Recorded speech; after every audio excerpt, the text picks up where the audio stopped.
He pasado las últimas 2 décadas de mi vida diseccionando la mente humana. Para mí, el cerebro es como un reloj suizo, uno que solo necesita ser limpiado y engrasado para volver a marcar la hora correcta. Sentado en mi sillón de cuero, en la penumbra de mi consultorio privado, he escuchado confesiones que harían sangrar los oídos de cualquier sacerdote. He tratado manías, fobias, psicosis y duelos. Y aún así, me considero un hombre de ciencia. Un arquitecto de la razón. Pero, esta noche, mientras escucho el zumbido constante, casi ensordecedor, de las luces fluorescentes del techo, mi certeza se tambalea. Ese sonido, un silbido, un zumbido monótono e interminable, siempre en el fondo, tan común que uno lo termina filtrando de sus oídos. Ese es el sonido del orden. De la electricidad continua, de que las cosas funcionan como deberían. O, al menos, eso es lo que creía. Porque ahora, mientras escribo estas líneas, ese lejano sonido me parece una advertencia, una flecha invisible, apuntando hacia una puerta que nunca debió ser abierta. Todo comenzó una madrugada, a las 2:14 horas. El teléfono rompió el silencio de la noche con un estruendo repentino. No era mi línea privada, era la red de emergencias de la policía local. Aquí en Dr. Holloway, dije, con la voz ronca por el sueño. Buenas noches, doctor. Necesitamos su presencia en la comisaría del Distrito 4. Es urgente. La voz del oficial era tensa, cortante. Tenemos a un sujeto en una situación inestable. Y creemos que podría correr peligro de lastimarse a sí mismo.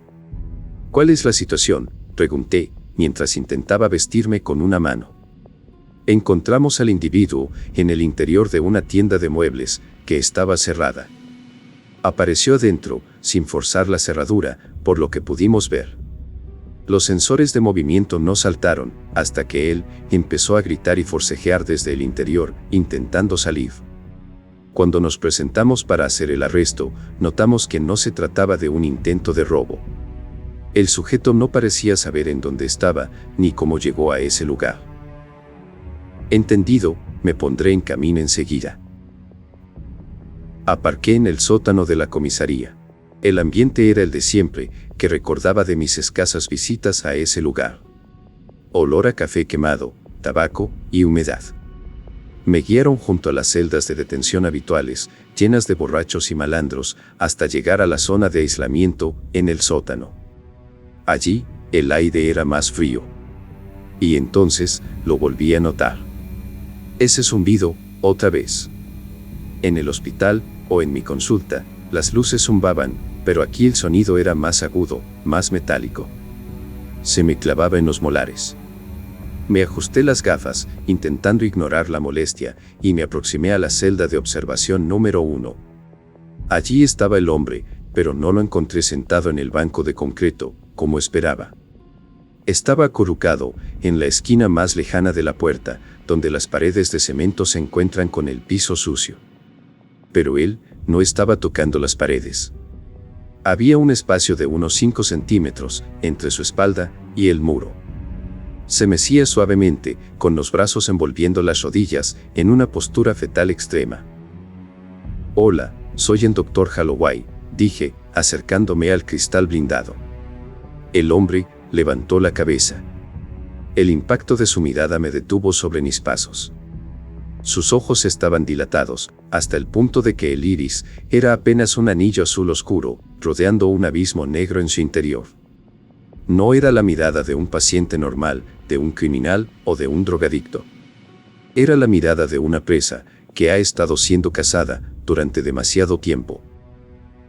¿Existe una salida real?, preguntó él. Su voz era apenas un susurro rasposo, como si, en algún punto, hubiera estado gritando hasta desgarrar sus cuerdas vocales hace ya mucho tiempo. ¿Tiene continuidad con el resto del edificio?, continuó preguntando, temeroso. ¿O es solo un cuadro, una trampa más? ¿Qué es lo que quieres decir, Marcos? Supe su nombre, porque lo había leído en el expediente que el detective me había entregado, al llegar. Marcos se puso de pie, de forma lenta y calculada. y se acercó despacio hacia el cristal. Pero, al ver su propio reflejo, se retiró violentamente hasta golpearse la espalda contra la pared. «Quítalo», gritó, señalando el cristal. «Quítalo, el otro también está aquí. Todavía me está mirando. Me está siguiendo». El detective Miller se acercó a mí, sacudiendo la cabeza. Era un hombre corpulento, con bigote canoso y una actitud de «lo he visto todo en mi trabajo». «Es un caso extraño, doctor. Pero sus huellas dactilares coinciden al 100%. ¿Quién es él?», le pregunté, sin apartar la vista de Marcos, que ahora se cubría la cara con sus manos temblorosas. «Marcos Velázquez. Desaparecido en 1998. Tenía 25 años cuando fue reportado. Al parecer, salió de su oficina en un rascacielos del centro para fumarse un cigarrillo y nunca más regresó. El caso sigue técnicamente abierto, pero no hubo ninguna pista que seguir ni nada que hacer. El hombre simplemente se desvaneció. Y el edificio fue demolido poco tiempo después, por razones desconocidas. Miré nuevamente al sujeto en la celda. Tenía la piel pálida, casi translúcida y muy deshidratada. Su vestimenta eran apenas los restos de un traje que parecía de otra época. Los zapatos estaban destrozados y el pelo sucio y desalineado se le pegaba a la frente. Pero, en su rostro, no había arrugas. No cargaba con el paso del tiempo en la cara. Por lo que se podía ver, tenía, a lo sumo, 25 años. «Eso es imposible», dije. «Si desapareció en el 98, debería tener más de 50 años ahora». «Ya lo sé», respondió Miller, encendiendo un cigarrillo, a pesar de los letreros de «prohibido fumar» que estaban colgados en las paredes. «O es un hijo ilegítimo, o esto es una especie de farsa, o algo macabro.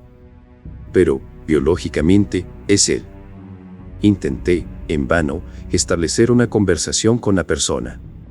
Conseguir alguna declaración o averiguar qué estaba haciendo en la tienda esa noche, pero su estado era peor de lo que esperaba.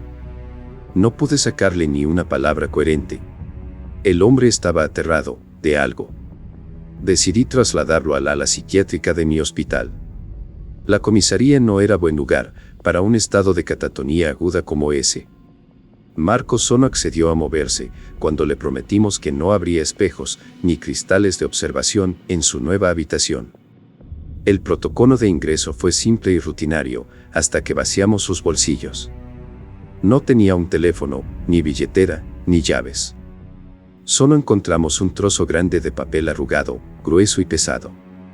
Lo desplegué, tomándolo con mis guantes de látex. Era papel tapiz. De un color amarillo asqueroso y con un patrón geométrico simple y repetitivo. Al olerlo, sentí náuseas.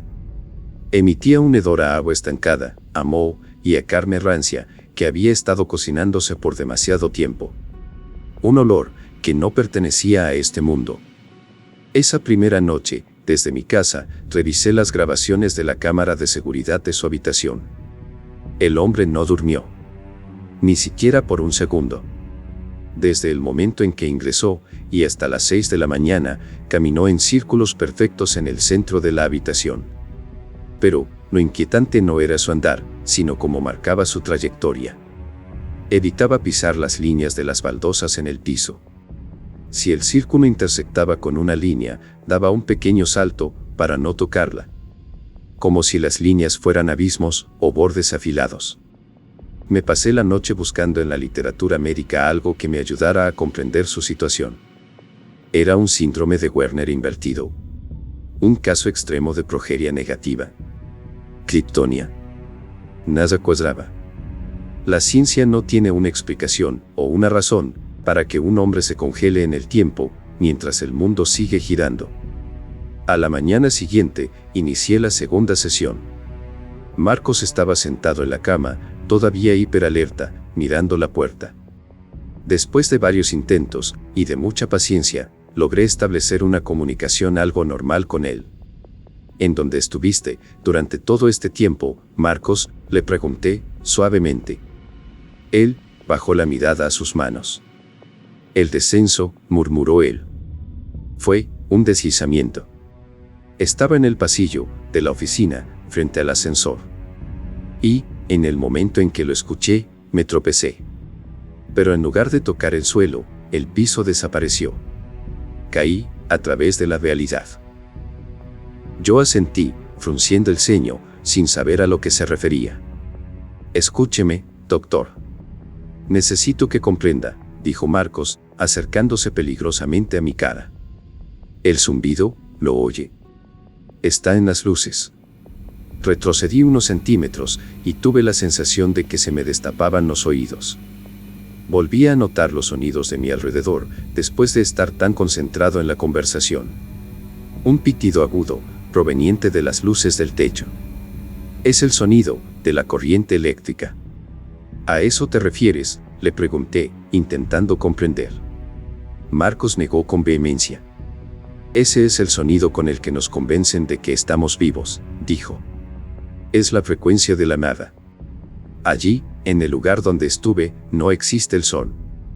No hay luna, no hay estrellas, no existe el concepto del día y la noche. Solo el zumbido. Yo escribía en mi cuaderno, sin atreverme a interrumpir su discurso, pero no tenía ni idea de lo que estaba hablando. Imagina un edificio infinito, dijo, gesticulando con manos temblorosas. Millones y millones de metros cuadrados. Todo cubierto con ese maldito papel tapiz amarillo. El techo tiene paneles de yeso, con luces fluorescentes, por todos lados, pero la mayoría parpadean o están rotas. Y el olor, doctor, es el olor de la muerte. ¿Con quién estabas en ese lugar? ¿Con alguien de las oficinas donde trabajas?, pregunté, tomando notas frenéticas. No hay gente allí, contestó. Caminé durante, no sé, meses, quizás años. Solo, atravesando habitaciones vacías, idénticas las unas a las otras. Al principio, al menos. A veces, pasaba por una zona de oficinas, con escritorios y ordenadores nuevos. Y otras veces, es solo, pasillo tras pasillo. Marcos sudaba profusamente. Pude sentir cómo el miedo comenzaba a colarse en la habitación. No hay gente allí, repitió. Pero ese es el tema. Gente, no hay. Al principio, pensé que estaba solo. Que estaba en una especie de infierno, diseñado solo para mí. Pero entonces, apareció. Hizo una pausa, tragando saliva con dificultad. ¿Qué viste, Marcos? Era una silueta. Estaba lejos, al final de un pasillo largo. Y era alta, demasiado alta. Sus brazos le colgaban hasta las rodillas. Era completamente negra, como un vacío, con forma casi humana. Se movía, sin hacer ruido, arrastrando sus extremidades sobre la moqueta. Pero, cuando se movía, el sonido de las luces cambiaba. Se volvía más agudo, como si la electricidad tuviera miedo. Por supuesto, intenté huir. Alejarme, sin hacer ruido, para que no me notara. Pero, entonces, mientras doblaba esquinas y atravesaba corredores, oí la voz de mi madre. Los ojos de Marcos se llenaron de lágrimas. Me llamaba, desde una habitación a mi izquierda. Ven, hijo, estoy aquí, decía. Corrí. Corrí como nunca había corrido en mi vida. Abrí la puerta, y no había nadie. Solo era una habitación vacía, con una pila de sillas de oficina apiladas hasta el techo. Y entonces, el sonido cambió. La voz de mi madre me habló de nuevo, pero se convirtió en estática. Un sonido blanco, metálico, como si una antigua radio intentara sintonizar una estación inexistente. Era esa cosa. Se estaba burlando de mí. Pero la soledad era tan abrumadora, que cualquier sonido se convierte en esperanza. No puedo decirle si lo hacía de manera inconsciente, pero me mantenía siempre cerca de esa cosa. O tal vez era esa cosa, intentando alcanzarme. A veces, no caminaba por el suelo. Escuchaba unos rasguños en el techo. Miraba hacia arriba, y veía sus dedos, largos, huesudos, negros, deslizándose entre los paneles de yeso del techo, para pasar por encima de mí. Viví en las sombras de las luces. ¿Cómo hiciste para sobrevivir?, pregunté, sintiendo un frío recorrerme la espina dorsal, contagiándome del pánico en la voz de Marcos. Existe un refugio. Una habitación segura. Era el único lugar al que la criatura de aquel espacio no entraba. Había mesas y sillas incrustadas en el suelo, como si la habitación hubiera crecido alrededor de ellos. Allí encontré notas. Trozos de papel, nuevos y antiguos. Algunos arrugados o destrozados y otros en perfecto estado. De gente como yo. Unos escribían en español, otros en idiomas que apenas conocía, y otros totalmente alienígenas. Muchos de esos hablaban de niveles. Decían que, si encontrabas una puerta especial, podías salir. Pero, las notas que tenían una fecha anotada en ellas, eran imposibles. Algunas eran del 90, otras de 2020 o 2060. Estaba perdido en el tiempo, doctor. Y entonces, Marcos hizo algo que no me esperaba. Se quitó la camisa del hospital, girándose. Me quedé helado. Su espalda estaba en mal estado, pero no tenía cicatrices normales. Tenía marcas. Patrones geométricos, cuadrados y líneas rectas y rojizas, como si hubiera estado acostado sobre una plancha industrial caliente o presionado contra una superficie metálica con rejillas durante quién sabe cuánto tiempo. Las paredes estaban vivas, dijo. A veces me atrapaban. Tenía que dormir, pero si tocaba la pared, ésta intentaba absorberme. De repente, las luces de mi consultorio parpadearon. Fue un parpadeo sincopado, idéntico a como Marcos lo había descrito. Marcos gritó y se lanzó debajo de mi escritorio, cubriéndose la cabeza. Está aquí. Me ha encontrado. No hay nadie más aquí, le dije, tratando de calmarle, pero sin sonar muy convincente. Aléjese, gritó Marcos. Váyase de aquí, ahora. Déjeme solo. Viendo que el hombre comenzaba a tornarse agresivo, terminé la sesión y salí rápidamente al pasillo para pedir ayuda a las enfermeras, pero el pasillo estaba vacío. Saqué mi celular y llamé al número del detective Miller para informarle de la reacción del paciente y de los avances del caso. ¿Quiere comunicarse con el detective Miller?, dijo una voz femenina al otro lado de la línea. Disculpe, pero, ¿quién habla? Soy el doctor Holloway, hablo sobre el caso de Marcos Velázquez. Necesito la asistencia del detective Miller. Doctor, no hay ningún oficial con el nombre Miller trabajando en este departamento, respondió la mujer, con confusión en su voz. Y no tenemos ningún caso Velázquez activo en el sistema. Si está haciendo una broma, considere que esto es un delito. Terminé de inmediato la llamada, temblando, y corrí a la ventana del pasillo. Afuera era de noche, la ciudad brillaba. Pero cuando miré hacia el otro extremo del pasillo, hacia la salida, me detuve. El corredor era demasiado largo. Mi consultorio estaba a unos 20 metros del ascensor, pero ahora, mirando hacia allí, calculaba que debía haber al menos 100 metros de distancia. Las puertas de las habitaciones se repetían, una tras otra, idénticas. Intenté caminar, pero mis piernas sentían el peso de la atmósfera. Me tomó 5 minutos llegar al ascensor, una distancia que debía haber cubierto en 10 segundos. Cuando llegué a la puerta, después de ese tiempo que pareció anormalmente largo, todo volvió a la normalidad, de una manera tan repentina que me hizo pensar que nada había ocurrido. Pensé que las confesiones de Marcos me estaban afectando, de alguna manera que me hacía ver cosas extrañas. Esa noche, en casa, dormí mal. Soñé con un pasillo infinito. Marcos Velázquez también estaba allí. Caminábamos juntos, pero el suelo se ablandaba bajo nuestros pies, como si estuviéramos andando sobre un barro espeso. Cada vez era más y más difícil avanzar. Detrás nuestro, la estática de las luces en el techo se volvía cada vez más fuerte. Escuché pasos, apresurados y disparejos, avanzando hacia nosotros, mientras el sonido se intensificaba, al punto de ser ensordecedor. Y entonces, me desperté, bañado en sudor. Lo primero que escuché no fue el sonido de mi alarma, pitando con insistencia para avisar que un nuevo día había iniciado, sino el zumbido de la lámpara de mi mesita de noche. Un zumbido que sonaba como una risa amortiguada. Al día siguiente, la familia Velázquez llegó. O al menos, eso fue lo que ellos dijeron que eran. Eran una pareja mayor, que no me supo decir quién les había dicho sobre Marcos o sobre esta química. Pero, cuando Marcos los vio a través de la puerta entreabierta, se echó hacia atrás, aullando. «No son ellos», gritaba. «Mírales la piel. Está demasiado arrugada. Ellos son imitaciones.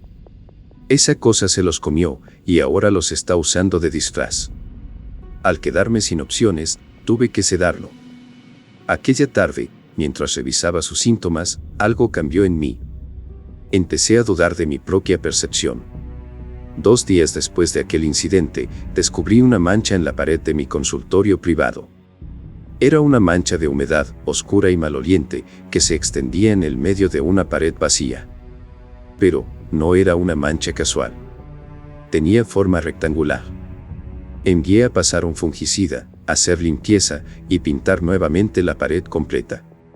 Pero, a la mañana siguiente, la mancha había vuelto. Y ahora se veía más definida. Parecía el marco de una puerta. Mientras me quedaba viendo esa infección expandirse, el teléfono del consultorio sonó, cortando el trance en el que estaba. Era del laboratorio, llamando sobre el trozo de papel tapiz que Marcos traía en el bolsillo. «Doctor, los resultados son rarísimos», dijo el técnico. «Lo que nos trajo no es papel de celulosa normal. La muestra está conformada de materia orgánica. Parece una especie de hongo, pero de una estructura celular que no podemos identificar. Es como si el papel estuviera hecho de queratina. Es un material biológico, doctor». Cuando colgué el teléfono, después de hacer algunas corroboraciones, la habitación parecía encogerse. Esa tarde, Marcos me pidió verme. Estaba, extrañamente tranquilo. «Las puertas están empezando a aparecer aquí, doctor», dijo, mirando a la esquina vacía de su habitación. «Puedo sentirlas. El aire comienza a tener el mismo olor». Me miró a los ojos. «No sé cómo sucedió, pero creo que yo no debería haber salido de ese lugar. Al sacarme, se rompió el sello. Ahora el lugar se está filtrando hacia aquí». El zumbido en el hospital se había vuelto ensordecedor para mí. Pregunté a las enfermeras si oían ese ruido estridente. Me miraron con compasión, como si yo fuera el paciente que necesitaba medicación. «No oigo nada, doctor. Solo el silencio del pasillo». Esa noche, revisé las cámaras de seguridad de la habitación desde mi oficina. La pantalla mostraba a Marcos, sentado en la cama, inmóvil. De repente, en la esquina inferior derecha de la pantalla, detrás de él, la sombra de la cama se alargó. No por la luz, sino porque algo se estaba parando, detrás de él. Una figura alta, extremadamente delgada, emergió de la oscuridad. No tenía rostro, solo una superficie lisa y gris. Tenía extremidades, desproporcionadamente largas. Di un salto hacia atrás, sin creer lo que veían mis ojos. En la pantalla, la figura se movió, acercándose hacia el cuello de Marcos. Entonces, las luces del hospital se apagaron. 1 segundo, luego 2 y 3. Oscuridad y silencio total. Cuando volvieron a encenderse, la pantalla de seguridad estaba estática. No tenía tiempo de esperar a que el sistema se reiniciara. Corrí a la habitación de Marcos. Pero, la encontré vacía. La cama estaba deshecha, pero no había señales de violencia. Tampoco nada indicaba que la cerradura hubiera sido abierta. Pero el suelo de la habitación estaba mojado. Un líquido oscuro, espeso, que olía a agua estancada, con algo podrido mezclado adentro. También noté rastros de pies descalzos, pero las huellas no eran humanas. Eran largas, con solo 3 dedos, y que se dirigían hacia la pared. Y la pared tenía un pequeño agujero, a la altura de mis hombros. No un agujero de algún daño en los ladrillos, sino más bien un agujero como si el yeso se hubiera podrido y se estuviera disolviendo. Y debajo de las capas de pintura, un color amarillo. Llamé, pidiendo seguridad, pero nadie vino. Corrí el pasillo, y lo que vi ya no era el corredor del Hospital San Judas. Las paredes estaban cubiertas de papel tapiz amarillo, sucio y arrugado. El suelo era moqueta marrón, manchada de humedad. El techo tenía los paneles de un material aislante, típicos de una oficina de los 90, con luces de tubo cuadradas y parpadeando. Me giré, y la puerta de mi consultorio ya no estaba. Solo había otro tramo de pasillo, idéntico al anterior, que se extendía hasta perderse en la niebla lejana. Empecé a caminar. ¿Qué otra cosa podía hacer? El pánico me nublaba la razón, pero el instinto de supervivencia me empujó hacia adelante. Caminé durante lo que pareció una hora.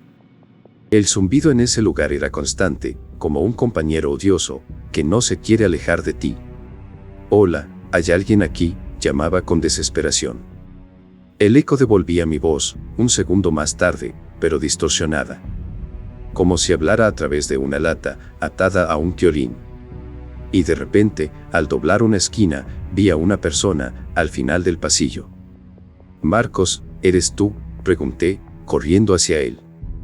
Pero cuando me acerqué, me detuve, seco de espanto. No era Marcos. Oh, sí lo era, pero ya no era algo humano. Estaba fusionado con la pared. Su carne se estaba convirtiendo en la textura del papel tapiz, y sus ojos eran dos manchas de moho, en lo que quedaba de su rostro, con la boca abierta en un grito silencioso, del que salían unos hilos blancos, de lo que parecía ser la misma fibra de aislamiento del techo. Corrí, hasta que mis pulmones ardían. Y, en algún momento, pasé por una zona de transición. El pasillo se convirtió en una terraza exterior, pero allí afuera no había un cielo, solo un techo de nubes grises que se extendían hasta el horizonte. Debajo había una piscina, pero con el agua negra como el petróleo. Más adelante, encontré una puerta de madera en medio de la nada. Dentro había una oficina con archivos y archivadores metálicos y oxidados. En uno de los archivadores vi una carpeta con mi nombre. La abrí con manos temblorosas. Adentro había fotos mías. De niño, de adolescente y todo en medio. Fotos que yo nunca había visto, pero que eran claramente yo. Y luego, una foto de mí, viejo, decrépito, sentado en esta misma habitación, escribiendo en un cuaderno. En la carpeta también había un informe médico, que decía, paciente ingresado en 1998, tras sufrir un colapso mental en su oficina. Delirio de estar atrapado en un laberinto infinito. Sentí que mi mente se rompía. ¿Cuál era la realidad? ¿Era yo el psiquiatra o el paciente? ¿Había soñado mi vida los últimos 20 años? En medio del sonido de las luces del techo, escuché una voz. La voz de mi esposa, Elena, llamando mi nombre. «Elena, estoy aquí», grité, llorando de alivio. Miré hacia todos lados. La voz venía de una puerta, al final de la oficina. Una puerta normal, de roble, como cualquiera que puedes encontrar en donde sea. Pero, en este lugar, esa puerta no cuadraba con el resto del entorno. Mi cerebro me gritaba que era una trampa. Marcos me había hablado del monstruo, imitando la voz de un ser querido. Te usará lo que más amas, para hacerte caer. Pero, la soledad era tan profunda, y el hambre y el cansancio tan abrumadores, que mis pies se movieron solos. Necesitaba que fuera real. Necesitaba que alguien me sacara de allí. Llegué frente a la puerta, y puse la mano en el pomo. Estaba frío y pegajoso. El ruido de las luces crecía. Giré la manilla y abrí. Y la sangre abandonó todo mi cuerpo, mientras sentía que mi estómago se hundía hasta el piso. Allí, frente a mí, estaba la criatura. Era un amasijo de cables eléctricos, negros, y carne pálida y húmeda. Se erguía hasta el techo, más alto que el marco de la puerta. En lugar de cara, tenía una masa de tentáculos que vibraban con el sonido del zumbido. En el centro de lo que sería su rostro, un solo ojo grande, blanco y sin pupila, me miraba. La voz de Elena salió de la criatura, distorsionada, haciendo temblar el aire. Ven a casa. Perdí toda la capacidad de razonar y arrojé mi maletín contra esa cosa. El maletín se abrió al impacto, esparciendo jeringas, tranquilizantes y recetas médicas por todos lados y sobre la criatura. Esta no pareció ni siquiera notar el impacto físico, pero los objetos sonaron extrañamente altos en el silencio. Aproveché el momento para cerrar la puerta con toda mi fuerza. Escuché un golpe brutal desde el otro lado, como si un coche hubiera chocado contra la madera. La puerta tembló y se combó, y el marco se astilló con un crujido. Me lancé a correr hacia atrás. Pero el suelo se abrió debajo de mis pies. Caí a través de la oscuridad, sintiendo que mi cuerpo se salía de sintonía con mi ser, y terminé aterrizando en una sección de descomposición. Aquí, el mundo no estaba terminado. Había trozos de habitaciones, flotando en un vacío azul y oscuro. Mesas, sillas, trozos de techo, todo flotando alrededor de mí, como escombros espaciales. Tuve que saltar de trozo en trozo de los restos de un mundo despedazado. Debajo de mí, un abismo infinito. Y encima, las mismas nubes que se extendían hasta donde dejaban ver los ojos. Me aferré a una viga metálica, y debajo de mí, vi el final. Vi a Marcos, al original, que ya no era una mancha en la pared. Estaba en el suelo, en una pequeña isla de baldosas flotantes. Se estaba disolviendo. Su cuerpo se volvía de humo y de papel chamuscado, del mismo color que el cigarrillo que sostenía en una mano. Cuando lo intenté, floté hacia él. Y al momento de alcanzarle y estirar una mano para tomar su hombro, el zumbido de la electricidad regresó. Y en cuanto mis manos hicieron contacto, supe que Marcos había sentido mi toque o había escuchado el zumbido. Y al momento siguiente, el suelo debajo de sus pies se disolvió y Marcos cayó. Y yo regresé hacia arriba, succionado por una fuerza invisible. Abrí los ojos de golpe. El zumbido de las luces fluorescentes de mi oficina me recibió como con una bofetada para hacerme despertar. Inhalé profundamente.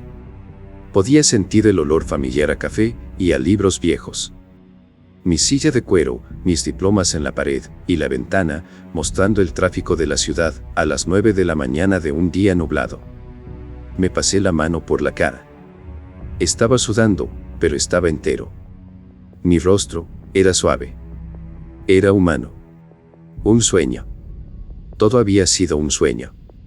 Solo un colapso psicótico, inducido por el estrés y el caso extraño de aquel pobre hombre farsante que se hacía pasar por Marcos Velázquez. Por supuesto. Mi mente había creado todo ese escenario delirante para procesar el trauma vicario. Me recosté hacia atrás en el sillón, frente al escritorio. Tenía que escribir el informe final. Tenía que explicarle al director del hospital sobre el estado de aquel delincuente que se había colado a una tienda en mitad de la noche. Cogí mi bolígrafo favorito, una Monte Blanca negra, y puse la punta sobre el papel. Pero mi mano no se movía como yo quería. Escribí las primeras líneas de mi informe y vi que la caligrafía no era la mía. Era una letra extrañamente geométrica y angular, como si las palabras estuvieran hechas de bloques. Y sin embargo, el texto en el papel tenía sentido, para mí. Sujeto, Marcos Velázquez. Estado, desaparecido en custodia. Notas, el sujeto ha regresado al nivel 0. Me quedé mirando lo que había escrito. No tenía intención de escribir nada de eso. Arranqué la hoja, con fuerza. El papel se rasgó, revelando que había otra capa de papel debajo. Y otra más, debajo de esta. Capas infinitas de papel, bajo la superficie de mi escritorio. Entonces, un golpe resonó en la puerta. Adelante, dije, con voz temblorosa, notando que en realidad no había ninguna hoja delante de mí. Un hombre entró en la oficina de consultas. Vestía un traje arrugado, con una placa de policía que brillaba bajo la luz cuadrada del techo.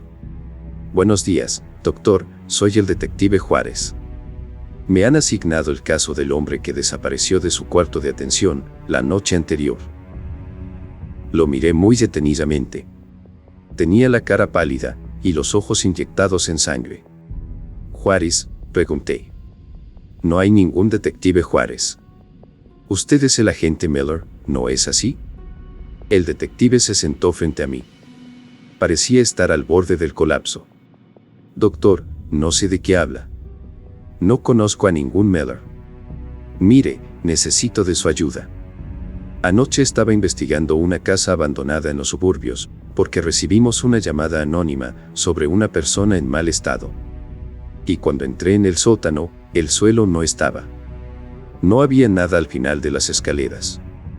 No intenté entrar a ese lugar, pero, aún así, las escaleras desaparecieron. Y yo, comencé a caer. Y, entonces, me encontraba en este lugar extraño. Sentí un escalofrío recorrerme por la espalda, un frío que me congelaba hasta la médula. ¿Un lugar amarillo?, le pregunté en un susurro. El agente sintió, aterrorizado. Sí, doctor. Había pasillos interminables, y este sonido, como de un motor lejano. Y este olor insoportable. Y, algo me perseguía. Corrí durante horas, hasta que encontré una puerta, y salí, y aparecí aquí. En su edificio. Pero, doctor. Mire el piso. Bajé la vista. El suelo de mi oficina, de madera noble y pulida, estaba cambiando. Donde antes había marrones, ahora surgía un patrón amarillo. Las tablas se ablandaban, convirtiéndose en fibras de moqueta, empapada. El zumbido de las luces se volvió ensordecedor, una cacofonía de millones de insectos gritando en agonía, al unísono. Doctor, dijo el agente Juárez, mirando hacia la pared de la oficina, donde una vez hubo una mancha anormal de humedad, y donde ahora existía una abertura hacia un corredor de papel tapiz amarillo. Doctor, ¿qué es lo que está pasando?